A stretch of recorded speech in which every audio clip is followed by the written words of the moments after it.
is easy, but working hard on a regular basis is challenging. But remember that nothing is impossible and you can do this.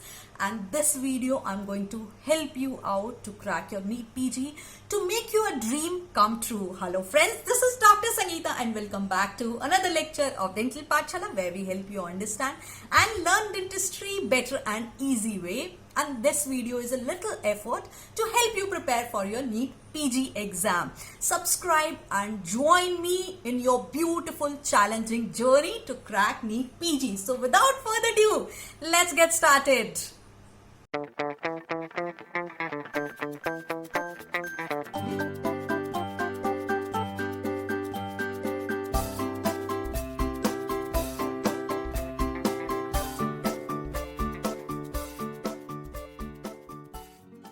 My lovely students, today we are going to talk about the gingiva. Gingiva is a very interesting topic and it is very easy to understand and learn. So before we get started, always remember that the things which we have got free, we should not take it for granted. It is the time, it is our brain, our parents, our sibling. So everything which we have got free, our family, dreams, ambitions, hopes, all these priceless things, all these priceless possessions are free, and so does our channel Dental Pathshala, where I guide you through your dream. So today's video we are going to talk about gingiva. So forget everything. Let's see this teeth, and we have got a crown and the root, right? This is a teeth which it has got a bone here, and above that is the gums, right? We all know that. Above that we have got gums in here. So what I'm going to do, I'm going to cut this teeth here and just take this part of the teeth, right? So I'm going to take just this part of the teeth. So what I'm going to do, I'm going to remove this teeth also. And we are going to study. Now just put a line here. This is the line of the enamel, and here is our cementum, right? So if you look at the teeth, we have got the root, then here is the crown. Crown is made up of enamel, inside we have the dentine, and inside we have got the pulp, right? All of us knows that. Then we have got the pulp. This is the pulp chamber, this one is the pulp, and outer covering we have got the cementum. Now outside the cementum we have got the PDL.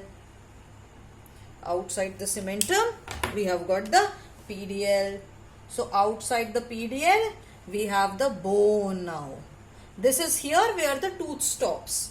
So what are we going to do? What are we going to do? We are going to take just the section of this tooth like this, right? So I'm going to remove everything. So what is this part? This part is the cementum of the tooth. Now here we have the enamel, right? This is the enamel. Now this here is the bone. Now bone starts little bit downwards, right? So what are the structures? Gingiva is basically a gums. So we are going to study gums. Why are we studying the gums? Because we have got a lot of diseases which are associated with the gums, and basically perio is all about the gums only. So we are going to talk first of all the structure of the gums. So whatever the normal, everything, normal morphology, normal cells, and you will not believe it. We have already studied most of the things.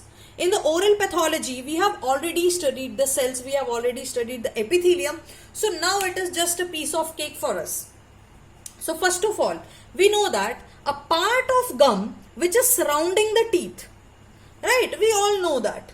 So sometimes what happens when we do a hard brushing, then the gums recede and some part of the root is visible, right? We all know that, and that causes the sensitivity. So first of all, there is a part of the gum which is surrounding the teeth. Then there is a part of gum which is attached to the bone. Then there is a part of gum which is towards the cheek area, right? So this is basically our gingiva. What is gingiva? What is gingiva? Gingiva is that part of mucosa. So before that, what is the mucosa? So oral mucous membrane, we have got three kind of mucous membrane. So mucous membrane is in the mouth. everything is lined with the oral mucous membrane, right? So this is basically a membrane. Epithelium consists of many epithelium which has got the mucosal cells, right? So these mucosal cells secretes the mucosa, and that is why our mouth is very wet, right? So what kind of mucosa we have? There are actually three kind of oral mucosas in the oral mucous membrane. Now this is also important because sometimes there can be question which can be asked. I know that it is just a basic and you guys know it very well. So talking about the oral mucous membrane. So my lovely students, oral mucous membrane has got three kinds. One is the masticatory mucosa, as the name suggests. What do you mean by mastication? That means the part of the mucosa which is involved with the chewing process, right? So that is our masticatory mucosa. So all the parts of the mouth which is involved in the chewing, which is our gingiva, which is the hard palate. So this is the masticatory mucosa. Then comes the specialized mucosa. Now you must be wondering, what is specialized mucosa in the mouth? So if you remember our tongue, it has got papillae. These papillae has got taste bud except the filiform. Filiform has no taste bud. Even though filiform are majority of the papillae, but they do not have any taste bud. So other than that, we have got the specialized mucosa on the tongue which has got the taste sensation. Other than that, whole of the mouth there is no taste sensation other than tongue. So they are some specialized kind of mucosa. So specialized mucosa is a tongue. So coming to the third type we have got is the lining mucosa. So lining mucosa is basically the type of oral mucosa which lines the other part. That can be the buccal, that can be cheek, so that is the buccal mucosa. That can be the inner lining of the lip, labial mucosa, or that can be the soft palate which is posteriorly, right, towards the pharynx. If we talk about the soft palate, so before the pharynx, I must say, before the oropharynx. So we'll talk about everything in the physio also. Do not worry at all. So gingiva, talking about the gingiva. Gingiva is what? It is a part of oral mucosa. That covers the tooth and the bone. That's it. As you can see, it is covering the tooth and it is covering the bone. So a part of the oral mucosa that covers the bone as well as that surrounds the tooth. So we have got three types of gingiva. What are the three types? Now, if you can see, sometimes if you have had chicken or any fibrous food, so what happens sometimes if pocket is present. Now that also, if you don't know, we'll study what is pocket. So sometimes what happens, there is something, which is between the teeth and the gums, and we feel like digging it, right? So that is the area which is accessible. So at that part of gingiva wherein you can put anything is the sulcus. So basically, as you can see, what shape is it? This sulcus is V shape. As you can see, what is the shape of the sulcus? This is V shape. So inside, if you see, everything is, if you see yourself inside we are nude, right? So inside we are nude. This is not nudity. This is, my lovely students, this is the attachment of the epithelium to the connective tissue. While on the other hand, the attached gingiva, if you see, the attached gingiva is attached to the cementum, it is attached to the bone, it is attached to the tooth. So that part of gingiva which is attached to the tooth is our attached gingiva, right? So till here we have got the free gingiva. So, and sometimes a groove is present. What is a groove? Groove is basically a depression. So I cannot show you from here. See, suppose this is a depression. This is a depression here, right? So this is basically a groove. So how do we see this groove from the side view? That I'm going to make a dent here. So depression here. So this is a groove. Now this groove, first of all, the first part is the, free. It is free part of the gingiva. So what do we call? The free gingival margin, or we can say the marginal gingiva. What do you mean by margin? So anything that is at the extreme end, that is at the periphery end, we call it margin. So this is the, I'm going to write just mg, okay? This is the marginal gingiva. Then we have got a groove here, right? So what do we call this groove? This is free gingival groove, right? because this is present in the free gingival, and this is a groove, so free gingival groove. Other than that, the next part is the part of gingiva which is attached to the tooth. So once it is attached to the tooth, we call it the attached gingiva. Now there is a part of gingiva which is in continuation with the lining mucosa, in continuation with the lips, in continuation with the cheek. So what do we call this? We call this mucogingival junction. So this is our mucogingival junction. So till here, till the mucogingival junction, we have got the gingiva. So the part of gingiva which is attached to the tooth. Now you have to understand this mucogingival junction remains constant throughout the life. But this attached gingiva, because it is attached to the tooth, it is attached to the bone. So what will happen? If there is a bone resorption, the attached gingiva will reduce. Right? So if there is a supra-eruption, suppose if there is a supra-eruption is what? Suppose if upper, posteriorly, anteriorly, upper, any quadrant, that is maxillary, any tooth is, if suppose upper teeth is there, okay. Lower, if any teeth is missing. Right? So what happens? When the patient closes the mouth, the teeth contact each other. What happens but when teeth is not there? Then the upper teeth, he just want to stretch his legs, he would just want to, relax a little bit. So he start coming down. That is the supra-eruption. That means the tooth is coming out of its socket. Right? So that supra-eruption, what happens? In case of the attachment increases, so the attached gingiva increases. Right, we are going to talk about eventually, do not worry about it right now. So what do we see? That attached gingiva, let's just draw it from other pen. So marginal gingiva, we are going to draw from the green. Then we have got the free gingival margin. Then we have got the attached gingiva. Now what else we have? We have got a junctional epithelium, right? So this junctional epithelium, it usually starts, see, what is CJ? This is cementum, this is enamel. The point at which the cementum and the enamel meet, we call it cemento-enamel junction. So this particular part is going to be our cemento-enamel junction, right? The point at which the enamel and the cementum meets. Now we are going to see the junctional epithelium. It is very important. My lovely students, open your ears and listen to it carefully. That junctional epithelium, it usually starts at the CJ or 1 millimeter above the CJ. Okay. So this starts at the CJ or 1 millimeter above the CJ. So this is our junctional epithelium. Now as you can see, this has no retipex. This has no keratinization. So whatever I am making, this is also smooth. So this is also nude. Inside everything it is nude. Outside everything, whatever is there, it has got the retipex. But the sulcular epithelium, when we are studying the pocket, so the pocket lining also, because of the pocket, because of the infiltration of the inflammatory cells, it become elongated. But otherwise this is normal. So normal, the sulcular epithelium is, the sulcular epithelium or the marginal gingiva is without the retipex, right? Without the retipex. Now this is the attached gingiva, right? Now that we know junctional epithelium in the blue, that is at the junction. So you can remember it easily.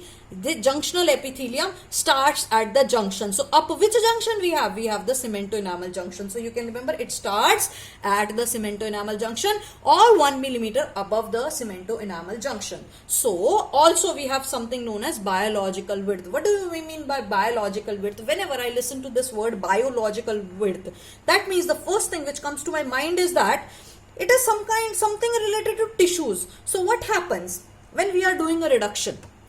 When I am doing a tooth preparation, a crown preparation, when I am putting a cap. Okay, so what happens when I am reducing it? When I am cutting the crown. So anterior tooth, we go little bit inside the gums, right? See, this is not important for your exam viewpoint, but it is important for the clinical point of view. So that is why I want to tell you. So what happens when you are cutting the crown? So we go a little bit inside so that the crown margin, so that the cap margins are not visible. so that when the patient smile, then the line of the crown is not visible. So we go a little bit inside, we go a little bit subgingiva. So we do the subgingival margin for especially during the anterior teeth, so that the aesthetic is not compromised. So in that case, when we are going little bit inside the gums, now you have to see it here. Now this is the gum level, right? So sometime when we go beneath the gums, so sometimes we are going to hit this junctional epithelium. So this junctional epithelium, see, biological width starts from the junctional epithelium and it ends up till the crest of the bone. So crest of the alveolar bone. So this is the whole biological width. So how do we calculate this biological width? This is junctional epithelium plus the space between the apex or the crest of the bone up till the end of the junctional epithelium, right? So this biological width is junctional epithelium plus we call it connective tissue attachment, because here all the connective tissue is there, right? This is the connective tissue. See, I have made the epithelium, the retapex I have made, right? So this is going to be the epithelium, because from outside we are taking, right? This is the inside of the tooth section. So this is the epithelium like this, and here we have got the connective tissue. So this is the connective tissue attachment which is attached to the bone. So this is the biological width, start from the junctional epithelium up till the crest of the bone. So what happens when this biological width is violated? That means if I am going to prepare the crown, I am not going to look for the junctional epithelium, and if I do the crown preparation, then it got damaged. So what happens? The root resorption starts. So while you are doing a crown, in fact you can start off the root resorption process for the patient. So we have to make sure that we don't violate the biological width for the patient. So first of all, this is the sulcus, right? This is the sulcus. This is the sulcus. So the probe, the depth probe looks like this. So the depth of the probe till where the probe goes is our sulcular depth. This is the depth of the gingival sulcus, the depth of the sulcus. How much is the depth of sulcus? So if I extract the tooth, if I take the section of the tooth and I see in the microscope, that means the histological depth we are talking about. So the histological depth of the gingival sulcus is 1.8 millimeters.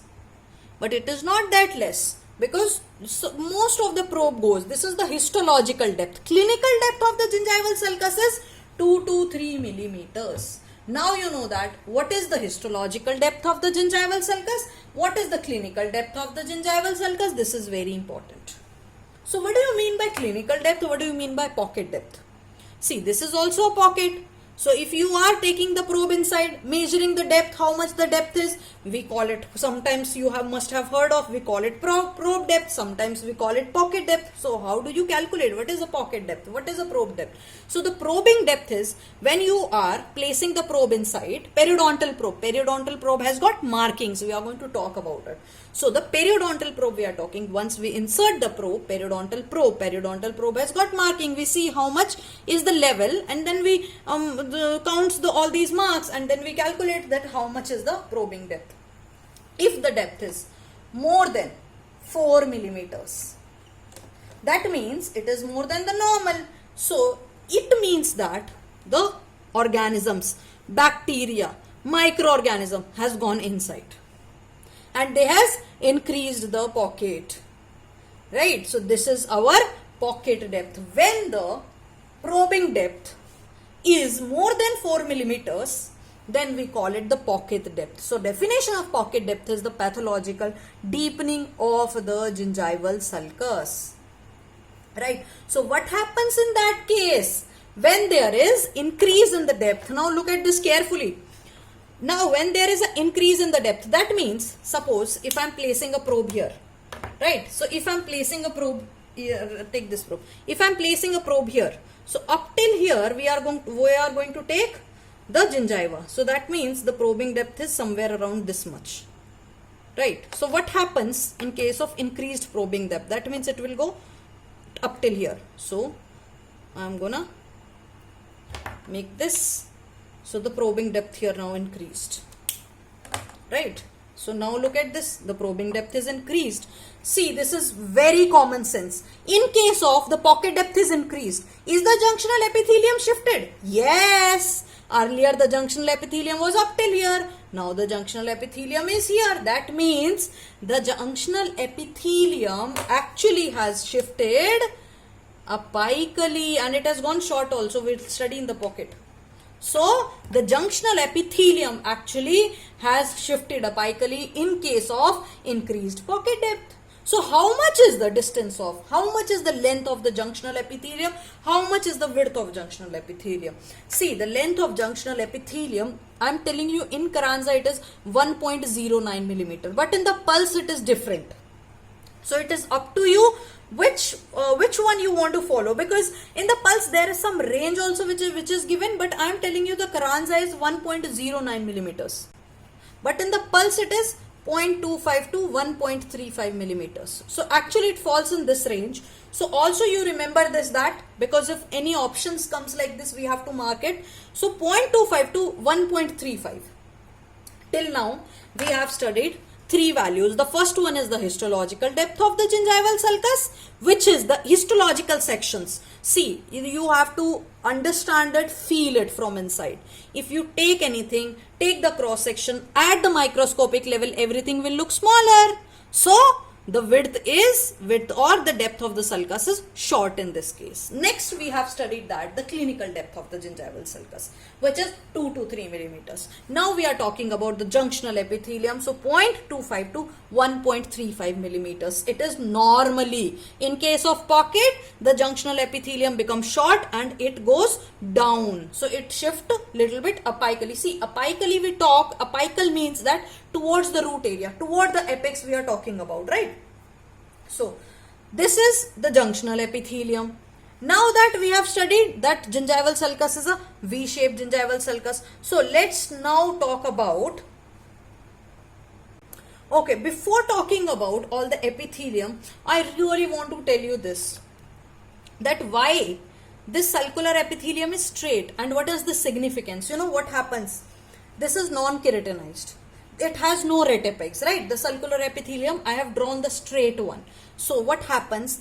The attachment of the epithelium to the connective tissue.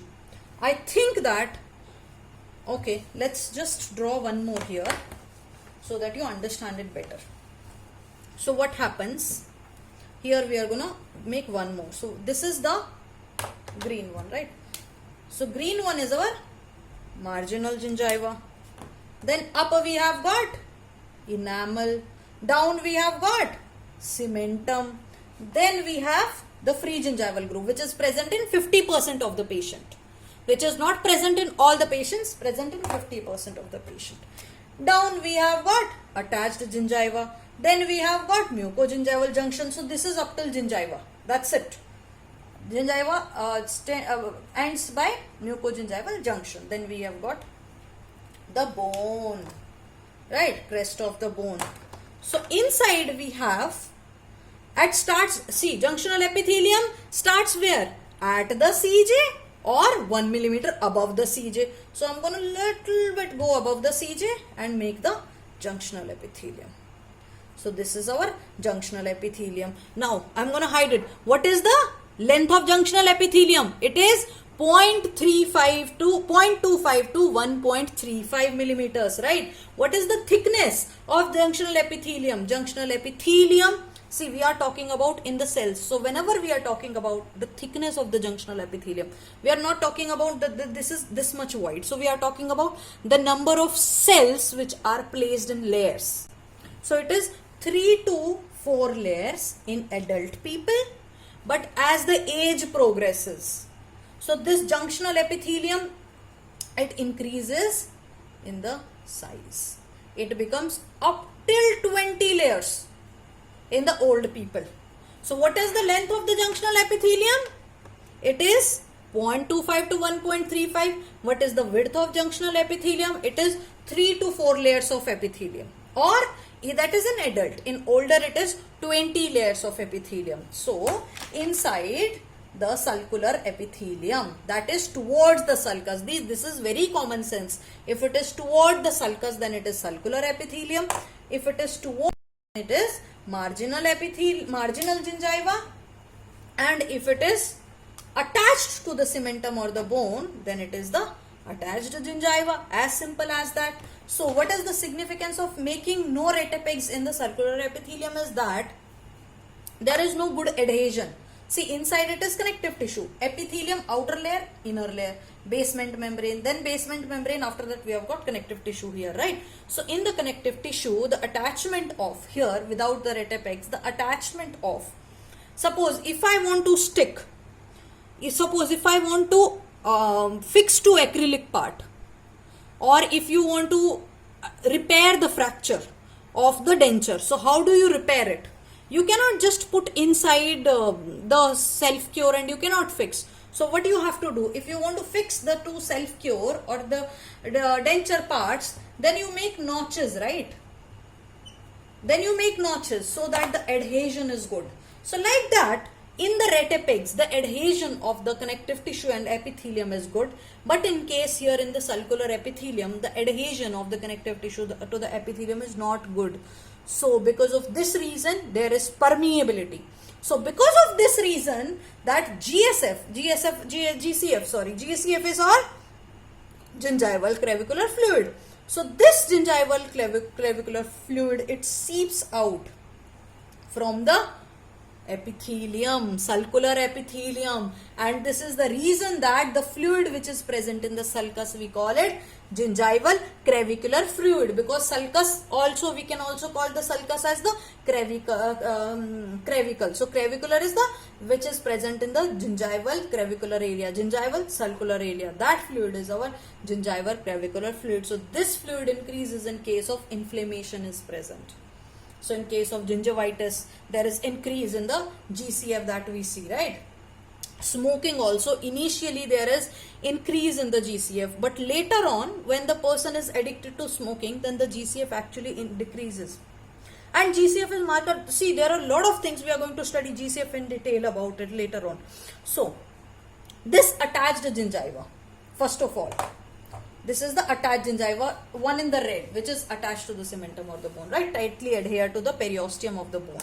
So what is the width of attached gingiva? We have talked about the junctional epithelium. We have talked about the depth of the sulcus. Now it is the time that we talk about the measurement of the attached gingiva. So first of all, attached gingiva is not uniform in all the teeth, right? So the maximum amount of the attached gingiva is present. See, you can also see it. I mean, if you don't remember also, this is common sense. If you have seen all the teeth, so attached gingiva is basically that part of gums which is fixed, which is not free, which is not attached to the buccal mucosa. So that part of gingiva. So where is it maximum? When you smile it, have you seen some people with a gummy smile? So there is lot of attached gingiva we see in case of maxillary anterior region, right? So the width of attached gingiva is maximum or greatest in the incisor region. Maxillary, it is 3.5 to 4.5 millimeters. Mandible, it is 3.3 to 3.9 millimeters. So little bit less from the 4. This is maxillary and anteriors. Maxillary incisor, it is 3.5 to 4.5 millimeters. And mandibular, it is 3.3 to 3.9 millimeters. Little bit less from 4 for mandibular incisor and up till 4.5 for maxillary incisor. This is the maximum or greatest width of the attached gingiva. Talking about the least width of attached gingiva in which teeth? In the first premolar area. So in the first premolar area, cut down to half. So mandibular is somewhere around 4 millimeter, right? So we will be talking about somewhere around 2 millimeters. So maxillary first premolar, it is 1.9 millimeter. Mandibular first premolar is less than maxillary, so that is 1.8 millimeters, right? So let's discuss all the numericals we have talked right now. So first one is, first we talked about the depth of the histological depth of the gingival sulcus. Whenever we are talking about histological depth, that means microscopic level, that means it is less. So we know that when we probe a teeth, when we probe a gingiva, the probing depth is 2 to 3 millimeter, right? This is the normal one. So other than that, when it is less, that means it is going to be histological depth. So less than 2 is 1.8. Then we are talking about the pocket depth. If it is more than 4, then we are talking about the pocket depth, right? And I'll tell you one more thing. You know what happens? See, this is the junctional epithelium, right? So whenever you are probing it, and when you probe it so hard, then you are going to hit the junctional epithelium. So it is actually, you actually injure the junctional epithelium, even though junctional epithelium proliferate very fast. So the cells of the junctional epithelium actually multiply very fast. Compared to all other epithelium in the mouth, these have got the highest potential of proliferation, even though. But still, when you are doing any perio surgery or anything, 4 to 6 weeks we do not probe.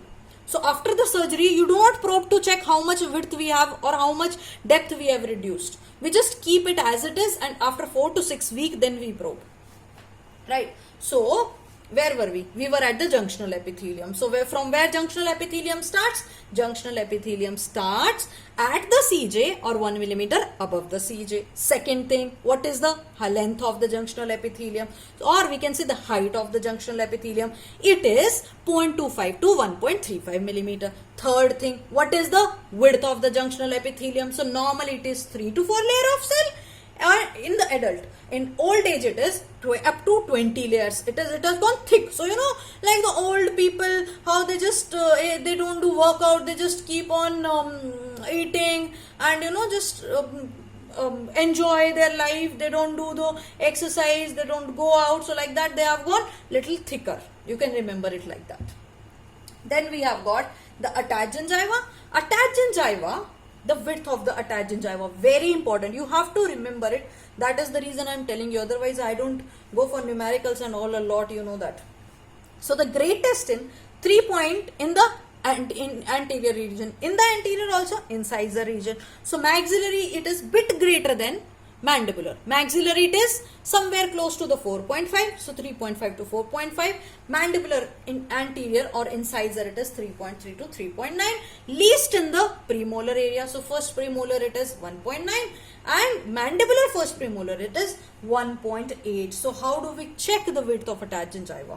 So this part, which is below the mucogingival junction, which is attached to the labial mucosa. So from this part, it is going to be movable. So what do? In your home, you are going to retract somebody's, in your house or any patient, you are going to retract their cheek. Once you retract their lip, once you retract their lip, suppose if this is a lower lip, once you retract the lower lip, you will find that something is pulling. So there are some muscles you can see coming from the gingiva and towards the labial mucosa. So that is the mucogingival junction. So the movable part starts from the mucogingival junction. So above this is the immovable part. So how do we actually test it? How do we check the width of attached gingiva? Now it may not ask to you for NEET exam, but for information purpose, you can just hear it out. You don't have to memorize it as it is. So the first test is the Schiller's potassium iodide test. So Schiller's potassium iodide is potassium iodide, right? So it is going to stain it. So it stains the glycogen which is present in the stratum granulomatosum. So which is the non-keratinized gingiva, it is going to stain, which is our sulcular, which is our non-keratinized. What else is there? Okay, we didn't talk about. So non-keratinized, one is the sulcular epithelium. Other than that, interdental gingiva. In the interdental gingiva, see, interdental gingiva is between the two teeth. It is between the two teeth. These are two anterior teeth. So interdental gingiva is pyramid in shape here. If we are talking about posterior teeth, then the interdental gingiva is pole shape. It is difficult actually. So it is tent shape. As you can see, it is tent shape. So pole shape we can say, valley shape, tent shape. Tent shape is the posterior interdental gingiva. Anteriorly it is pyramid gingiva. So the cold interdental gingiva is our non-keratinized gingiva, right? So it is going to stain all that. So what is left? Attached gingiva is left. So attached gingiva is not stained and we check. Other test is the tension test. We are going to pull the mucogingival junction and we are going to measure the probing depth or the pocket depth, and we are going to reduce it. So whatever comes is the attached gingiva. So like that we have got one more x-ray technique. In that we are going to take the side profile x-ray and then we check it. Also we have got the roll test. So blunt end, back end of the mouth mirror, we are going to check the roll. We are going to roll it. So whichever part of the gingiva is movable, that is our mucogingival junction. Above it is going to be our attached gingiva. We are going to measure it. That's it. So next video. So non-keratinized, two things. One is the col, which is the interdental. Another one is the sulcular epithelium, right? In the anteriorly, interdental is between the two, between the gingival embrasures, between the interproximal areas. So anteriorly it is pyramid in shape, posteriorly it is col in shape. So the col shape is our non-keratinized. The facial and the lingual surfaces of the col shape of the interdental gingiva is the non-keratinized. Other than that, the sulcular is also non-keratinized. So non-keratinized, you know what is the purpose of keratinization? Why do I keep on telling keratinized, non-keratinized? What is the significance of that? Keratinization, actually, keratinization, it helps in the protection of the epithelium. So next video we are going to talk about the epithelial, because this video has gone a little bit lengthier. So let's just divide the part. I know that it is going to be too much for you, because again you will be like, ma'am, we are so much of gingiva we have to study. But trust me, next part is going to be so much of fun, because this part we have already done with the values. Next part is going to be very interesting story. So next part we are going to cover whole of the gingiva. So, but before that, let's revise what we have studied. So, first of all, histological depth 1.8 millimeter. Then we have got the length of the junctional epithelium, which is 0.25 to 1.35. Then we have studied the layers. So, normally it is 2 to 4 layer, but in case of old age, it can become up to 20 layers, right? Then we have got the width of attached gingiva. So, in the maxillary, anterior maxillary incisor, it is 3.5 to 4.5 millimeter. Mandibular, it is little bit less than 4. So, it is 3.3 to 3.9 millimeter. Talking about the posteriorly, or the least width of the attached gingiva is in the first premolar area. So it is less than 2, little bit less than 2 for maxilla, that is 1.9 millimeter. For mandible, it is little less than the maxilla, which is 1.8 millimeter. So these are the important numerical values. I know that it's a bit lengthy video and you must be like, ma'am, but we are done with the basic thing. Now that we are done with the basic thing, we don't have to spend a lot of time on the gingiva, because see, this is the starting of the perio. So it is very important that we start with a good concept. Once we start with a good concept, then it is easier for us to remember that what are the changes which are related to the ages. So what are the changes which are related to the disease? Because once we know the physiology better, then we can rule out the disease. Like how we know that? Now we know that. Now that we have studied this video, we know that what happens when there is a deepening of the pathological sulcus. So there is going to be shifting of the junctional epithelium apically, right? We know that this now. So like that, it is going to help us in all of the chapters in which we are going to study the diseases related to the gingiva and also the surgical part, because now we know that attached gingiva is very important for the gingival surgeries. So the width of attached gingiva should be adequate for each and every surgery. So if you want to perform any gingival surgical procedure, it is very important that we should have the adequate width of attached gingiva before performing any surgery. And if suppose there is not adequate width is not present, then we have to do a surgery. First of all, we have to increase the width of attached gingiva and then we can do the flap surgeries. So guys, hope that you have enjoyed the video. So if you have enjoyed the video, give it a thumbs up. Also, you can comment in the comment section below, and there is a link in the description box below to support me on Paytm as well as on PayPal to make free videos for you guys and to make free notes. And my lovely students, see, we are going to cover each and every topic. So please, instead of concentrating on telling me what topics to be covered, please concentrate on the topics which are already available, and all these topics which you want me to cover, first of all, read it from by your own. First of all, because how do we say it? God help those who help themselves, right? So first of all, it is very important that you try, see, sometimes, things feels difficult. I mean, I know that even though it is a bit I should have taken the gingiva part in that, but it is important for me to tell you this. Sometimes, you know what happens? We feel that some things are difficult. Before starting this YouTube channel, I was a lecturer in the college. I used to think that this is a big thing, this is a difficult thing. So sometimes some things may feel difficult, but actually once you face it, it is not difficult. So many topics I used to feel that they are so difficult, but when I kept on studying these topics, they became my favorite topics. So sometimes once you feel anything difficult, read it once, read it twice. Do not give up until and unless you understand the thing.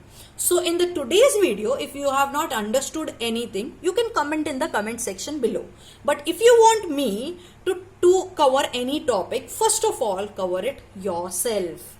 Right, that way you are going to remember it forever. And of course, I'm always there for you, my lovely students. I'm going to tell you, I'm going to teach you each and every topic which is related to the NEET. You're going to cover the whole syllabus. So instead of focusing on what topic to be covered, focus on the topics which you should cover. So guys, till then, keep reading, keep learning, stay motivated. I'll see you soon in the next video.